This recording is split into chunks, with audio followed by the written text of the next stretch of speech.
அதை வச்சு எங்களோட புலன் விசாரணை ஆரம்பிக்கிறோம். உடனடியாக நாங்கள் மற்ற காவல் ஆய்வாளர்கள், கொஞ்சம் உதவி ஆய்வாளர்கள், காவல் ஆணையர்களை கூப்பிட்டு 5 தனிப்படை அமைக்கிறோம். உடனடியாக அமைக்கிறோம். எல்லா தரப்புலையும் எந்தெந்த பக்கம் போகிறாங்கன்னு இமீடியட் டோல்கேட் எல்லாத்தையும் செக் பண்ணுறோம். அதுக்கப்புறம் வந்து சிசிடிவி எல்லாத்தையும் செக் பண்ணுறோம். இந்த மாதிரி எல்லாத்தையும் செக் பண்ணுறோம். அதில் வந்து எங்களுக்கு ஒரு முக்கியமான குழு கிடைக்குது. ஒரு ஹுண்டாய் வென்யூ, இவங்க சொன்ன மாதிரியான ஒரு ஹுண்டாய் வென்யூ கார் வந்து நம்ம கல்லகம் அந்த டோல் பிளாசா வழியாக போகுதுங்கிறது தெரிய வருது. அதன்படி அப்படியே நாங்கள் பின்தொடர்ந்து போகிறோம். பின்தொடர்ந்து அவங்கள அப்படியே ட்ராக் பண்ணிகிட்டே போகிறோம். முதல் கட்ட முயற்சி அவங்கள வந்து நம்ம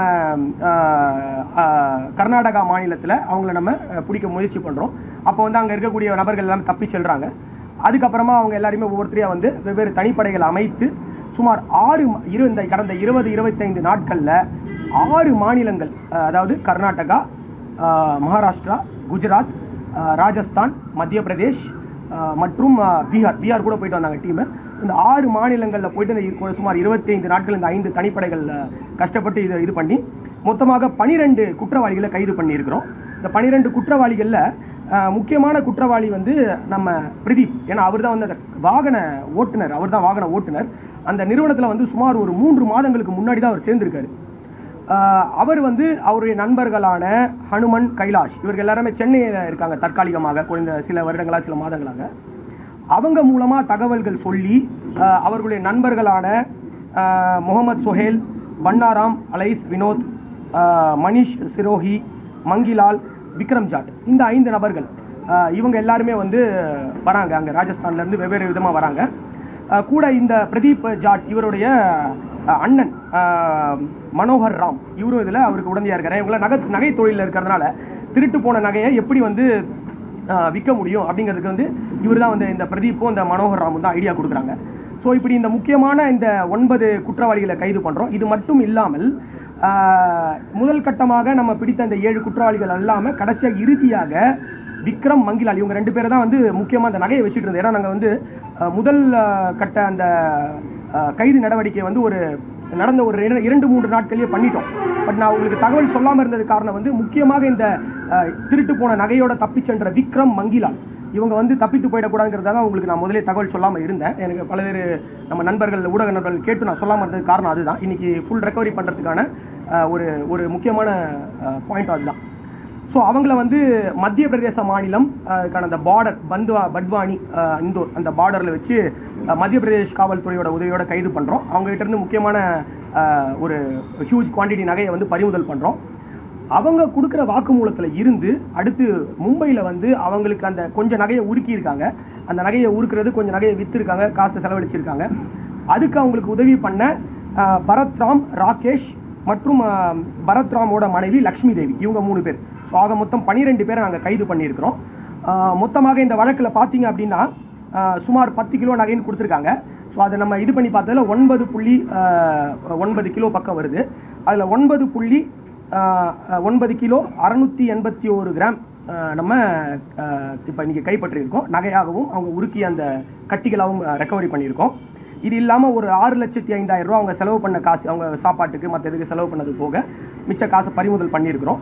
சுமார் ஒரு 97% ரெக்கவரி. 100% தொலைந்து போன பொருளோட மதிப்பு நம்ம வச்சுக்கிட்டா 97% ரெக்கவரி பண்ணியிருக்கிறோம். ஸோ இது one of the highest recovery. கம்ப்ளைண்ட்டுக்கும் அவங்க எல்லாருமே செக் பண்ணி பார்த்துட்டு சொல்லியிருக்காங்க. இது மட்டும் இல்லாமல் இந்த வழக்கில் அவங்க நம்ம அந்த வழக்கு குற்றத்தை புரியறதுக்கு உதவி செஞ்ச ஹுண்டாய் வென்யூ கார், அதை அவங்க ரெண்டில் எடுத்துகிட்டு வந்திருக்காங்க. அந்த காரை பறிமுதல் பண்ணியிருக்கோம். ராஜஸ்தான் எண் பொருந்திய அந்த வண்டியை. இது இல்லாமல் ஒரு நாட்டு துப்பாக்கி ஒன்றும் 2 தோட்டாக்களும், இது மட்டும் இல்லாமல் அவங்க ஃபோன் பயன்படுத்திய 7 மொபைல்கள், சிம் கார்டுகள், ஜுவல்ஸ்க்கான டேகு, விசிட்டிங் கார்டு, இந்த மாதிரியான சிம் கார்டு, இந்த மாதிரி பல சமாச்சாரங்களை கைது பண்ணியிருக்கோம். மொத்தமாக இதில் வந்து என்னுடைய கண்காணிப்புலையும் கூடுதல் காவல் கண்காணிப்பாளர், துணை கண்காணிப்பாளர் அவங்க தலைமையில் 5 இன்ஸ்பெக்டர்ஸ், 5 எஸ்ஐ, 6 எஸ்ஐ, அதுக்கப்புறமா வந்து ஒரு 30-35 காவல் ஆணையர்கள் கடந்த 25 நாட்களுக்கு மேலாக 11ஆம் தேதி நடந்தது. இன்றைக்கி சுமார் 10 தேதி, 4 வாரம் ஆக போகுது. இந்த 4 வாரம் 25 நாட்களாக ரொம்ப மிகவும் கடினமாக உழைத்து பல்வேறு முயற்சிகள் எடுத்திருக்காங்க. அவங்க எடுத்திருக்க முயற்சிகள் என்ன அப்படின்னா, சுமார் 250 மொபைல் நம்பர்ஸ், வெவ்வேறு மொபைல் நம்பர், அந்த நபர் அவங்க அந்த குற்றவாளிகள் உபயோகித்த வெவ்வேறு மொபைல் நம்பர்ஸை ஆய்வு பண்ணியிருக்காங்க. இவங்க போன இடங்கள்லாம் வந்து அந்த செல்ஃபோன் டவர், அந்த டவர் டம்ப்னு சொல்லுவோம், அதை ஆய்வு பண்ணியிருக்கிறாங்க. ஐபிடிஆர் எடுத்திருக்காங்க. ஏன்னா இவங்க நிறைய வந்து வாட்ஸ்அப்லேயும் மற்ற சமூக ஊடகங்கள் மூலயமா தொடர்பு கொள்கிறாங்க. அதனால் அதை எடுத்து அதை அனலைஸ் பண்ணியிருக்காங்க.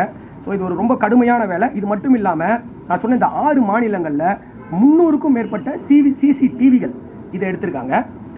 இது இல்லாமல் அவங்களோட 6 பேங்க் அக்கௌண்ட்ஸை செக் பண்ணி எடுத்திருக்கோம். டோல் பிளாசா, இவங்க போன டோல் பிளாசா, ஃபாஸ்டாக் டீட்டெயில்ஸ், இந்த மாதிரி பல்வேறு முயற்சிகளில் நம்ம டீம் ரொம்ப சிறப்பாக செயல்பட்டு இன்றைக்கி இந்த ரெக்கவரி மற்றும் இந்த வழக்கில் வந்து முதல் முறையாக 12 அனைத்து குற்றவாளிகளும் நம்ம கைது பண்ணியிருக்கிறோம். இன்றைக்கி அனைத்து குற்றவாளிகளையும் மறுபடியும் நீதிமன்ற காவலுக்கு கொண்டு போக போகிறோம். இது வந்து நம்ம ஒரு சிறப்பான ஒரு முயற்சி.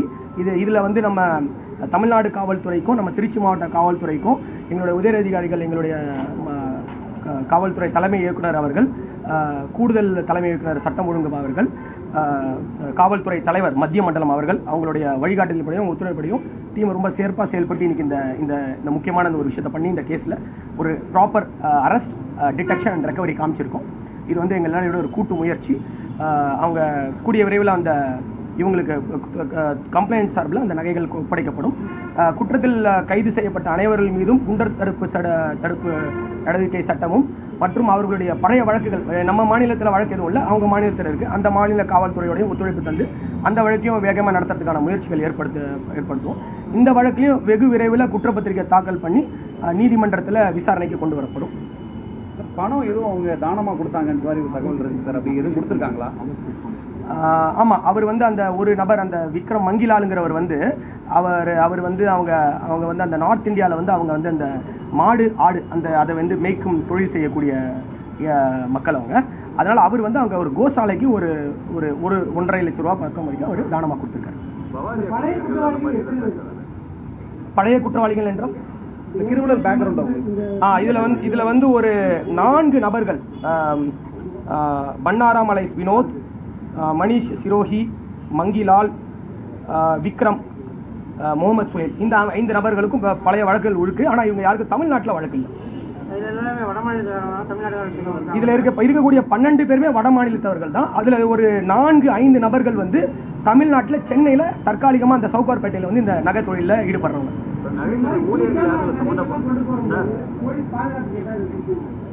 நான் சொல்கிறேன், அந்த விழிப்புணர்வுக்கு நான் கடைசியாக வரேன். ஆமாம், அவர் தான் பிரதீப் ஜாட். ஏன்னா அவர் தான் வந்து இந்த மாதிரியான இவ்வளோ நகைகளை எடுத்துகிட்டு போகிறாங்க, இந்த தேதியில் கிளம்புறோம், இங்கெங்கெல்லாம் போகிறோங்கிற தகவலை வந்து மற்ற முக்கிய குற்றவாளிகளான ஹனுமன், கைலாஷுக்கு சொல்கிறாங்க. பிரதீப், அவரோட அண்ணன் மனோகர், ஹனுமன், கைலாஷ், இந்த 4 பேருமே வந்து சென்னையில் இருக்கவங்க. இவங்க 4 பேர் தான் முதல் கட்டமாக பிளான் பண்ணுறாங்க. இதில் வந்து பிரதீப் வண்டியை ஓட்டிட்டு கூடவே வர்றதுனால லைவாக அவர் தான் வந்து என்ன நடக்குது, எங்கே போகிறோம், என்ன பண்ணுறோம், எந்த கடையில் நம்ம நகை விற்றுட்டு இருக்கோம், எல்லாத்தையுமே அவர் சொல்கிறாரு.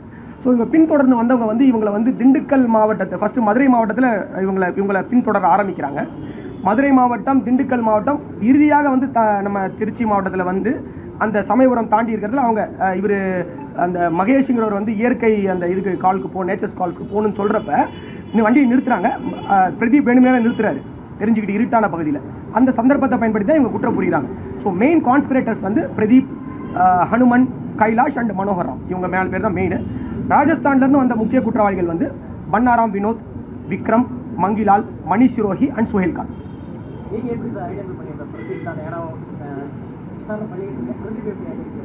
இப்போ இந்த வண்டி தான் அந்த விக்டிமோட வண்டி. இந்த வண்டி கிட்ட தான் அந்த 3 நபர்கள் நான் சொன்ன கூட வந்த அந்த கம்ப்ளைண்ட், அந்த ஆர்கே சில்வரில் பணிபுரிகிற மேனேஜர் அவர் மகேஷும், அந்த கூட அந்த குணவந்த் அவங்க இருக்காங்க. ஸோ இந்த கார் ஓட்டுறவர் தான் வந்து அந்த பிரதீப் ஜாட்டுங்கிறவர். ஸோ அந்த 3 பேருமே நாங்கள் கேள்வி கேட்குறோம். இந்த ஸ்பாட்டில் நான் சொன்னேன் இல்லைங்களா, உடனடியாக நான், துணை கண்காணிப்பாளர், ஆய்வாளர் எல்லாமே இங்கே இருக்கும் போது எல்லாருமே 3 பேரையும் கேள்வி கேட்குறோம். அதே நேரத்தில் மற்ற தனிப்படைகள் சிசிடிவி அதெல்லாம் பார்த்துட்டு இருக்காங்க. 3 பேரை கேள்வி கேட்கும் போது இவர் சொல்கிற அந்த பதில் வந்து முன்னுக்கு பின் முரணாக இருந்ததுனால அவரை வந்து நம்ம கேட்குறோம். ப்ளஸ் அந்த கூட வந்த அந்த நபர் குணவந்த், மகேஷ், அவங்களும் சொல்கிறாங்க இவரோட நடவடிக்கையில் எங்களுக்கு சந்தேகம் இருக்குது, இவர் வந்து தனித்தனியாக போய் ஃபோன் பேசுகிறாரு அப்பப்போ அப்படின்னு சொல்கிறாரு. ஸோ அதுலேருந்து தான் அவரை நம்ம பிடிக்கிறோம். அதுக்கப்புறம் அவர் வந்து நம்ம ஹிந்தி தெரிந்த நபர்கள் எனக்கு தெரியும், மற்ற ஒரு சில ஆளுநர்கள் தெரியும், நாங்கள் எல்லாரும் ஹிந்திலேயே அவர் கேள்வி கேட்கும்போது அவர் குற்றத்தை ஒப்புக்கொள்கிறார். பொதுமக்களுக்கு விழிப்புணர்வு, அதாவது இப்போ ஒரு கிரைம் நடந்ததுக்கு அப்புறம் போய் விசாரிக்கிறீங்க, பொதுமக்களோட ஒத்துழைப்பு எப்படி சார் இருக்கு? அது கொடுத்துருக்காங்களா? கண்டிப்பாக நல்ல ஒத்துழைப்பு இருக்குது. நல்ல ஒத்துழைப்பு இருக்குது, யாருக்கும் இல்லைன்னு சொல்ல முடியாது. விழிப்புணர்வு சார்பாக அவங்க கேட்ட மாதிரி நான் சொல்கிற மாதிரி இந்த மாதிரியான நகைகளை எடுத்துகிட்டு போகும்போது முக்கியமாக நகை வியாபாரிகள் வந்து பெருமளவில் நகையை வந்து எடுத்துகிட்டு போகிறத தவிர்க்கிறது நல்லது. எங்கே யார் எவ்வளோ கேட்குறாங்களோ அதை மட்டும் எடுத்துகிட்டு போகிறது நல்லது. இந்த மாதிரியான பெருமளவு 12 கிலோ 13 கிலோ, ஏன்னா இதில் வந்து 12 கிலோவுக்கு மேலே எடுத்துகிட்டு வந்திருக்காங்க. 2 கிலோவுக்கு மேலே விற்பனை செஞ்சுட்டாங்க அந்த 4 மாவட்டங்களில். அதை மிஞ்சி தான் இந்த 10 கிலோவுக்கு கம்மியாக ஆல்மோஸ்ட் 10 கிலோ கிட்ட இருக்கிறது மிச்சம் இருக்கிறது தான். ஸோ இந்த மாதிரி வந்து விற்கிறது 2 கிலோ தான், ஆனால் அதிகமாக எடுத்துகிட்டு வரது வந்து இதில் ஒரு பெரிய ஒரு இதுவாக இருக்குது. ஸோ இந்த மாதிரி வர்றவங்க வந்து முக்கியமாக இந்த எடுத்துகிட்டு வரதை தவிர்க்கணும். இரண்டாவது வந்து வேலைக்கு வைக்கக்கூடிய நபர்கள் வந்து அவங்க ஆன்டிசிடென்ட் செக்னு சொல்லுவாங்க, அதை கண்டிப்பாக பண்ணணும். இப்போ இந்த பிரதீப் ஜாட்டுங்கிறவர் பார்த்தீங்கன்னா 3 மாதம் தான் ஆகுது அந்த நபர் வேலைக்கு சேர்ந்து. 3 மாதத்தில் அவரோட எந்த ஒரு செக்கிங் இவங்க பண்ணலை. இவர் இதுக்கு முன்னாடி எங்கே வேலை பார்த்தாரு, எங்கே இருந்தார், எதுவுமே அவருக்கு தெரியாது. ஸோ எதன் அடிப்படையில் அவங்க சேர்க்குறாங்க. ஸோ இந்த மாதிரி நகை வியாபாரிகள் அவங்க யாராக இருந்தாலும் வந்து வேலை செய்கிறவங்க எல்லாருடைய ஆன்டிசிடென்ட் செக்கு போலீஸ் ஸ்டேஷனில் வாங்கிக்கிறது நல்லது. இரண்டாவது வந்து இந்த மாதிரி நகை எடுத்துகிட்டு போது போதிய பாதுகாப்பு கேட்கணும். இப்போ அவங்க போலீஸ் பாதுகாப்பு கொடுப்பாங்களான்னு கேட்குறாங்க. போலீஸ் பாதுகாப்பு வந்து கார்டு சார்ஜஸ், எஸ்கார்ட் சார்ஜஸ்ன்னு கொடுப்பாங்க, அது பணம் கட்டி வாங்கலாம். பட் ஜென்ரலாக எங்களை யாரும் இதை நகைக்கு யாருமே எங்களை கேட்கறது இல்லை. ஒரு சில மற்றவர்கள் கேட்பாங்க, அவங்களுக்கு வந்து எஸ்கார்ட் சார்ஜஸ்ன்னு சொல்லுவோம், அது கட்டுற அடிப்படையில் நம்ம கண்டிப்பாக போலீஸ் பாதுகாப்பு கொடுப்போம். அதான் இவங்களுடைய முக்கியமான வழக்குகள் எல்லாமே வந்து ராஜஸ்தான் மாநிலத்தில் தான் இருக்குது. அதில் அந்த வினோத் பன்னாரம் அங்கிறவருக்கு வந்து ஒரு 13-14 வழக்குகள் இருக்குது. அங்கே வந்து அவர் இந்த துப்பாக்கி, நாட்டு துப்பாக்கி, அது போன்ற அந்த இது அங்கே களவு, அங்கே கொள்ளை, வழிப்பறி இதெல்லாமே ஈடுபட்டிருக்காங்க. ஸோ அதன் மூலமாக தான் அவங்க வாங்கின அந்த ஒரு வெப்பனை வந்து நம்ம சீஸ் பண்ணியிருக்கிறோம். அவங்களுக்கு அங்கே தான் நிறைய வழக்குகள் இருக்குது. சார், மற்ற ஸ்டேட்டில் உங்களுக்கு மற்ற போலீஸினுடைய சப்போர்ட் எப்படி இருந்தது சார்? எதிர்பார்த்த மாதிரி இருந்ததா? அதில் வேறு ஏதாவது எவ்வளவு எண்ணிக்கை சார்? தமிழ்நாடோட சேர்த்து 7 ஸ்டேட். எவ்வளவு டீம் ஸ்பெஷல் ஆபரேஷனுக்கு யூஸ் பண்ணீங்க சார்? இல்லை, நம்மளுது வந்து நான் சொன்ன மாதிரி வந்து 5 தனிப்படைகள் எல்லாரையும் சேர்த்தா எங்களுடைய சமூக ஊடகங்கள் பார்க்குறவங்க ப்ளஸ் அந்த கால் டீட்டெயில் ரெக்கார்டெல்லாம் பார்க்குறவங்க, சைபர் கிரைம் போலீஸ் எல்லாரையும் சேர்த்து பார்த்தீங்கன்னா ஒரு 37-40 பேர் இருப்பாங்க. 5 ஆய்வாளர்கள், 6 உதவி ஆய்வாளர்கள், மற்றவர்களாம் காவல் ஆளுநர்கள். அது மட்டும் இல்லை, நான் இருந்தேன், கூடுதல் காவல் கண்காணிப்பாளர் இருந்தாங்க, அவர் உட்கோட்ட காவல் துணை கண்காணிப்பாளர் இருந்தாங்க, இவங்களாம் இருந்தாங்க. வெளி மாநிலத்தில் வந்து எங்கே போனாலும் எங்களுக்கு நல்ல ஒத்துழைப்பு கொடுத்தாங்க. மகாராஷ்டிராவாக இருக்கட்டும், இவங்க ராஜஸ்தானாக இருக்கட்டும், குஜராத்தாக இருக்கட்டும், மத்திய பிரதேஷ், பீகார், கர்நாடகா எல்லாருமே ஒத்துழைப்பு தந்தாங்க. முதல் தடவையாக வந்து இந்த கர்நாடகா மாநிலத்தில் நம்ம அலர்ட் பண்ணுற ஒரு டோல்கேட்டை தாண்டும் போது அப்போ தான் பார்த்தீங்கன்னா அந்த வண்டியை விட்டுட்டு அவங்க ஓடுறாங்க. ஸோ அங்கே கூட பார்த்தீங்கன்னா அவங்க அந்த வண்டியை இல்லைன்னா அவங்க வண்டியோடய ராஜஸ்தான் போயிருப்பாங்க, ஏன்னா வரும்போது ராஜஸ்தானில் வண்டியிலேருந்து வந்தாங்க. ஸோ அந்த வண்டியை அவங்க நிப்பாட்டினது வந்து கர்நாடகாக்காரங்க பண்ணதுனால முதல் செக் பாயிண்ட்டு. அதுக்கப்புறம் ஒவ்வொருத்தரும் எங்களுக்கு அப்படியே உதவி பண்ணாங்க. மகாராஷ்டிரா உதவி பண்ணாங்க. இறுதியாக அந்த விக்ரம் மங்கிலால் வந்து மும்பையில் நகையை எடுத்துக்கிட்டு மத்திய பிரதேஷ் வழியாக அவங்க வந்து காட்டுப்பகுதிக்குள்ளே போகிறதா தான் இது குறுகிய தகவலில் சொல்லி, அப்போ உடனடியாக பெரும்படை சுமார் ஒரு 30 பேர் இருப்பாங்க நினைக்கிறேன், 30 பேர் அனுப்பி மத்திய பிரதேஷ் ஒரு டிஎஸ்பி அவங்க தலைமையில் வந்து அஜய் அப்படிங்கிற ஒரு தலைமையில் வந்து ரொம்ப சிறப்பாக இவங்க 2 பேரையும் பிடித்து அவங்ககிட்ட இருந்து தான் நம்ம ஆல்மோஸ்ட் 9 கிலோனாக அவங்ககிட்ட தான் எடுத்தோம். அந்த விக்ரம் மங்கிலா இந்த 2 நபர்கள்ட்ட இருந்து எடுத்தோம்.